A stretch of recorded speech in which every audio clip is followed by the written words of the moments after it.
안녕하십니까. 광주 미르치과병원 교정과의 류경훈 원장입니다.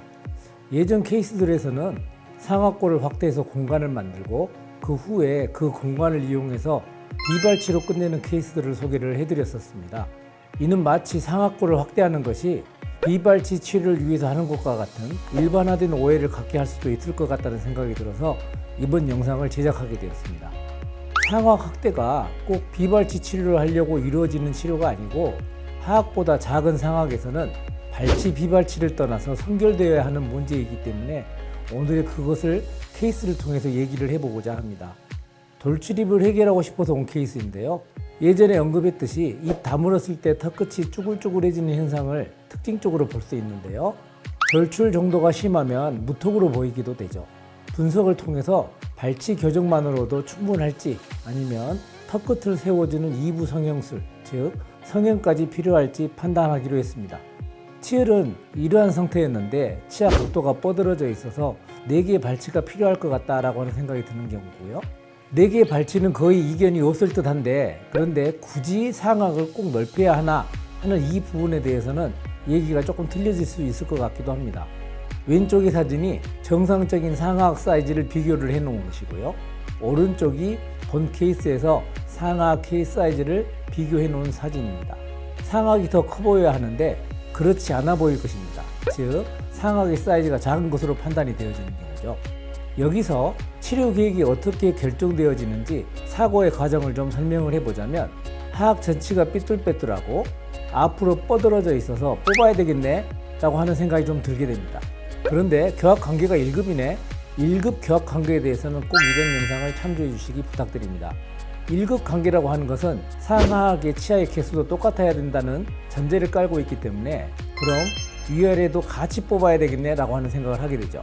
그런데 보니까 상악이 하악보다 작네. 그럼 상악을 넓혀야 되겠는데 이런 식의 일련의 결정 과정을 보면 발치 비발치의 결정은 상악을 넓히는 것과 별 상관없이 진행됨을 알 수 있을 것입니다. 그 다음에는 치료의 순서를 정하게 되는데 상악 확대 후에 4개의 발치 치료로 진행을 하자 이렇게 순서까지 결정이 되는 것이죠. 그래서 상악을 넓히는 동안 하악은 먼저 발치 치료로 시작을 하게 됩니다.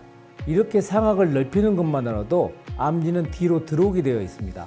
돌출입의 경우에는 그것으로 충분하지 않기 때문에 발치해서 더 뒤로 넣어줄 필요가 있는 것이죠. 하지만 약간만 넣어주고 싶다면 이러한 것을 응용해서 비발치로도 치료가 가능해질 수는 있겠습니다. 그 후에 상악도 발치를 하고 튀어나와 있는 앞니를 뒤로 당겨 넣게 됩니다. 치료 후의 입모습의 사진인데요. 정말 우리 집 아이가 아니어도 다른 사람들한테 자랑하고 싶을 정도로 훈남의 모습이 되었습니다. 정면 사진 찍을 때 입술 모습이 좀 이상해서 다시 찍어야겠는데 이건 좀 속상하네요. 치료 후의 치열의 사진입니다. 앞니의 각도도 만족스럽게 마무리가 되었습니다. 앞으로 쭉 뻗어져 있던 앞니의 각도가 충분히 세워져서 좋은 각도로 바뀌었음을 보여줍니다. 이런 정도의 각도 수정을 위해서는 반드시 발치 치료가 필요해지는 것이죠. 전반적인 치열의 변화입니다. 만약 비발치 치료로 진행했다면 이러한 정돈된 느낌을 갖기는 정말 어려웠을 것입니다. 치료 전후의 입모습의 변화입니다. 발치 교정만으로도 무턱 같았던 하악의 턱선이 충분히 살아났음을 볼 수 있습니다. 특별한 이유 없이 발치 치료에 대한 거부감을 표하는 경우를 정말 자주 접합니다. 그 중에는 정말로 비발치 치료를 고려해야만 하는 충분한 이유가 있는 경우도 있지만 반드시 발치를 해야만 하는데도 거부하는 경우도 많이 있습니다. 오늘 케이스 역시 비발치로 무리하게 진행하려고 했다면 할 수도 있었을 것이에요. 물론 저의 경우라면 이 케이스에서 비발치로 해달라고 요청받았다면 절대 네버 치료에 응하지 않았을 것 같습니다. 저번 영상들 보니까 상악 확대하고 안 빼고도 치료 잘 되던데요 라고 판단하시고 안 빼는 치료가 좋다 라고 생각하실까봐 실은 빼는 사람이 더 많음을 얘기하고 싶었습니다. 오늘은 상악 확대 후 비발치로 진행해야 하는 상악 확대가 필수인 비발치 케이스는 거의 대다수라 얘기할 수 있을 정도로 많지만 상악 확대 후에 발치로 진행해야 하는 경우도 매우 많다고 얘기할 수 있겠습니다. 물론 오늘의 케이스가 상악 확대를 하지 않고 그냥 발치 치료만 했다고 해서 치료가 불가능했으리라고는 전혀 생각하지 않습니다. 하지만 안정된 교합과 더 정돈된 느낌, 이게 이렇게밖에 표현하기 힘든 그런 어떤 전문적인 부분이 좀 있는데요.